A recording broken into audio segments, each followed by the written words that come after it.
safety. In the guidelines of our programs, we have incorporated stricter rules and regulations to ensure that service delivery is not hampered or slowed down. We have submitted our official position on this as well. Thank you, Mr. Chair. All right. Ang problema po kasi, when I was a DSWD secretary, wala po ako nakikita ang problema sa DSWD when it comes to the delivery of services, social services. Wala po ang problema sa agency ninyo. Ang problema po natin, pagbaba na sa LGU ang nagiging problema. For example, I was a witness to this. I was a secretary then, may bagyo po tayo, 2022. Pumunta po kami sa isang island sa Quezon Province. Napansin ko po, may mga nakapila na roon sa isang basketball court, nilagyan ng tali. Doon sa labas may isang pila. So I asked, yung DSWD, yung provincial director po, sino ba yung mga yun? Hindi ko po alam, secretary. So I called the barangay chairman. Kasi doon pala kinuha yung listahan ng mga naapektuhan ng bagyo on that certain barangay, on that island. Nasagot sa akin ng barangay, mga kuwan ho yan, late mo ng lista. So I called those individuals na nasa labas ng basketball court. Tinawag ko, sabi ko, anong problema? Sir, ayaw po kami ilista ni chairman. Bakit ayaw kayo ilista? Kasi po, hindi namin binoto po si Mayor. This is the usual practice and this is what's happening tuwing may bagyo. Pag hindi mo binoto si Mayor, hindi mo kaalyado si Chairman, kawawa ka. Hindi ka mapapasama sa ayuda. Ngayon, my question with DSWD is, mapipigilan ba ang pamumulitika o diskriminasyon sa pagbibigay ng social protection programs in your end sa DSWD? Kasi ako mismo nakatuklas nito eh. Hindi sila nilista kasi hindi sila bumoto kay Mayor ng eleksyon. So, sorry ka. So, how do we prevent this, DSW? Meron ba kayong mga measures on how to prevent this na lahat dapat mabibigyan? Lahat. Sa barangay na yan, kaya sino ang binoto mo, dapat meron ka. Meron ba kayong mga measures to prevent this from happening in the future? Hello, Mr. Chair. Yes, we do, Mr. Chair. We have guidelines on this. We have guidelines for the assistance that we provide on the LGU or on the regional levels. But then po, when it comes sa pagbaba na po ng pondo, hindi na po namin ito makokontrol. What we can do is we implement our guidelines that we have and we tell our regional office counterparts na dapat ito yung bibigyan yung assistance and not those that are na-influence po ng political accommodation. Exactly. Ang problema po natin, ang problema natin dito, pagbigay po ng AIX, binabawasan, 5,000, papirmahin yung pobre. Doon sa dulo, pirma. Pagkatapos pala, inabot lang sa kanya 2,000. Yung 3,000, mayroong komisyon yung barangay. Nangyari po yan. Nag-trending po yan, I think, last year, couple of years ago. Humingi ng komisyon, may komisyon sa barangay. Now, do we have the DILG here? Meron po representative ang DILG. Mr. Chair, they are attending online po. On the what? Online. Online, okay. Can we bring them up para matanong natin? DILG. Kasi gusto ko. Good morning, Mr. Chair. Yes, po.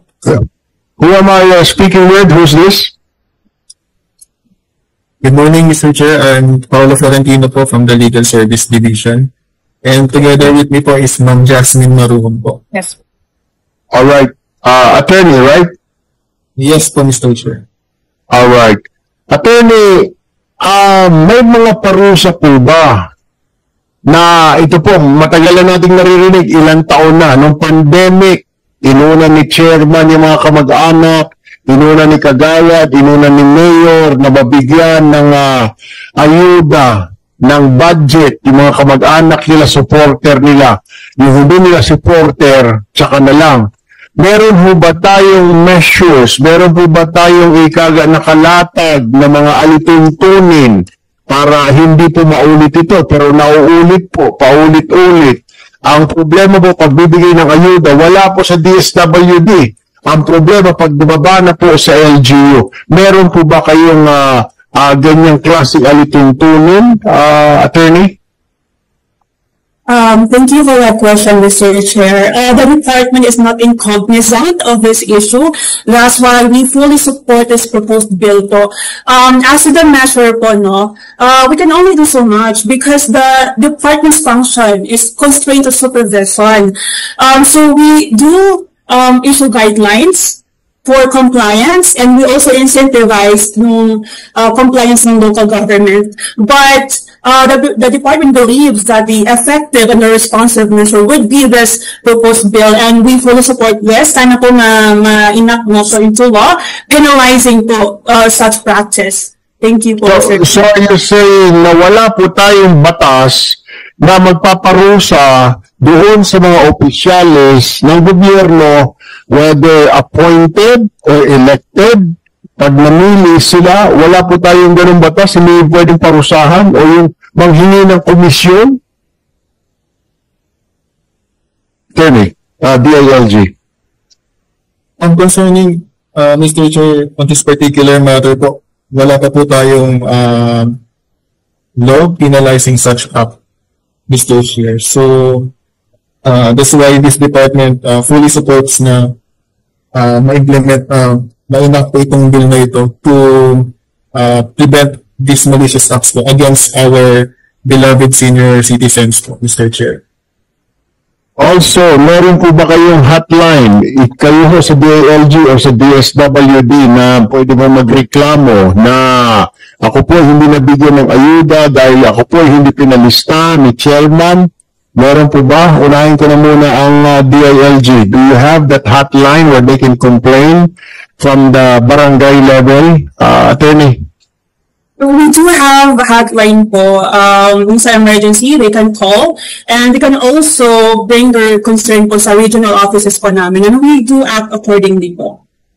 We call out the attention of the concerned LGUs, and we issue the necessary we coordinate with our regional office po.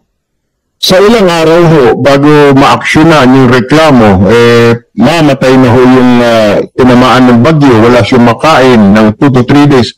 How long will it take bago ho matawagan ninyo ng pansin yung barangay? For example, isang barangay sa island, how many days will it take? Na siguradong dapat meron din siyang food pack dahil mga kapitbahay niya kumakain na, siya hindi pa. How many days will it take? As a matter of fact, Mr. Chair, we are not adept po dun sa time frame po kasi minsan kinakoordinate po siya from regional offices to this department. And ayun po yung dapat po na masolusyonan yung prompt action po, Mr. Chair. So, from the barangay level, kung kunwari si Aling Maria hindi siya nabigyan ng ayuda sa barangay, lalo pa ngayon, katadaan lang po ng bagyong Opong, ang dahil pong tinamaan, 3 bayan, Masbate, Romblon, Mindoro, I am sure 100,000% may mga hindi nabigyan dyan ng ayuda dahil namili sa baba sa level. Sabi niyo may hotline kayo. Maaari bang mahingi ko kayo itong number ng ninyo para matestingan namin kung gumagana ito at kung anong departamento ito sa DILG? Pag tumawag ako ngayon, may sasagot sa akin o baka ito ay display lang. Yes, Mr. Chair, will provide it to the COMSEC po. Alright. Sorry, we do have the PACC, the Public Complaint Assistance Center po. Why do you have to submit it sa COMSEC? Bakit hindi nyo ba alam? Wala kayong number on hand? We do have, Mr. Chair, when you're ready. So we have the Public Assistance and Complaint Center. We can give you for the direct line, that's 8925-0343. 0343. 24/7 po ba ito or doing office hours lang? 8 to 4 lang po at Monday to Friday lang? We'll have to verify that po with the center kung ano po yung operating hours nila. But we do have email din po. Meron po nga. Anong office po ito? Attorney, ma'am? It's called PAC or PECC. That's Public Assistance and Complaint Center. PACC, Public Assistance and Complaint Center, pero hindi mo pa alam kung ito ay 24/7 na gumagana o ito ay 8 to 4 lamang, Monday to Friday? We'll have to verify po, Mr. Chair, with the center po. Total, dalawa naman kayo dyan. Isa sa inyo mag-verify kung gumagana ito Monday to Friday. Ano po? I will wait now. Okay po. We'll get back to you. Thank you. Thank you po, Mr. Chair. Alright. Now, I want to find out kung yan po ay Monday to Friday. Tawagan po ninyo. May sumasagot naman ba according to my Chief of Staff. Lipat po tayo dito kay Attorney Rodolfo Del Rosario ng ARTA. Sa ngayon po ba kayong ganun? Kailangan pag na barangay level, tatawag sa action center, hindi masiguro kung ilang araw bago ma-actionan yung problema ng isang kababayan natin na hindi nakatanggap ng ayuda ng food pack immediately after the storm. Are you happy with that? Yes, good morning. Go ahead.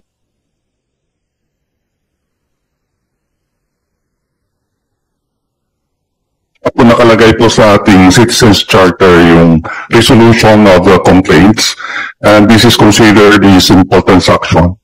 So this has to be resolved within the committed time of the subject agency, and this has to be within the provision of the law that it should not exceed 3 working days, Your Honor. Dapat lamang po, attorney, kasi ito po ay ayuda, pinag-uusapan po natin pagkain, lalo po kayong tagbagyo, di po ba? Marami pong tinatamaan ngayong bagyo. Saan po siya kakain kung 3 days pa po ma-actionan ng gobyerno? Kung aakyat pa sa national level, ang problema mo sa barangay, dapat doon pa lamang po, pag nagreklamo si Aling Maria, si Mang Juan sa barangay, dapat magbukas, may action na po, mabigyan na rin silang ayuda. Yun po yung gusto nating malaman. Saan siya pupunta? The DILG is telling us, tatawag muna o akit sa regional level, anuhin mo pa po yung damo kung patay ng kabayo, di po ba? We really need, pag meron yung ganyan, dapat na-actionan ka agad ng DILG, ng DSWD. Yun po dapat. Ito ba yun tama? We agree, Your Honor. Hindi po ako sangayon sinasabi nyo na dapat 3 days. Dapat kinabukasan po na action ng kaagad ito. DSWD, let me ask you this. Doon po sa panukala namin na penalty para dito, excessive po ba ang penalty na sasabihin natin, lalagyan natin ng pagkakakulong for not less than 1 year but not more than 6 years? Doon sa perpetual disqualification sa mga government officials elected or appointed. Will you agree with this committee? Hello po, Mr. Chair. No, we don't think it is excessive. The penalties are reasonable if based on investigations that they really did may ginawa sila dun sa mga assistants na dapat po sa mga beneficiaries natin na inalot nila or binawasan po nila. So this is not excessive. This is enough kasi sa DSWD po, we don't have we don't penalize our counterparts, but we don't have the law for this. So that's why we support this bill. And as to ano na lang po, what we do is we accept complaints from kung sino po yung mga beneficiaries na apektuhan po nito. We accept complaints and they can report to us directly to our office, and this is open naman po 24/7. Dapat din siguro Director Sacapanyo, maging mapagmasid ang ating mga tauhan sa mga areas, lalo na sa SWAD. Kasi like what I found out dun sa Quezon po in 2022, parang hindi po napansin ng mga tauhan natin. And I was there standing around, may nakapila po ng kaway ng kaway. Akala ko mga fans, hindi naman pala, humihingi po ng ayuda. So dapat next time, make sure na kayo mismo tumingin-tingin sa paligid. Sino ba yung mga nasa labas ng tali? Sino ba yung mga tao na nakapila doon? Ask somebody there. Ask the LGU. Ask the barangay. Sino po yung mga nakapila na yan? Hindi po yung tuloy-tuloy lang tayo sa payout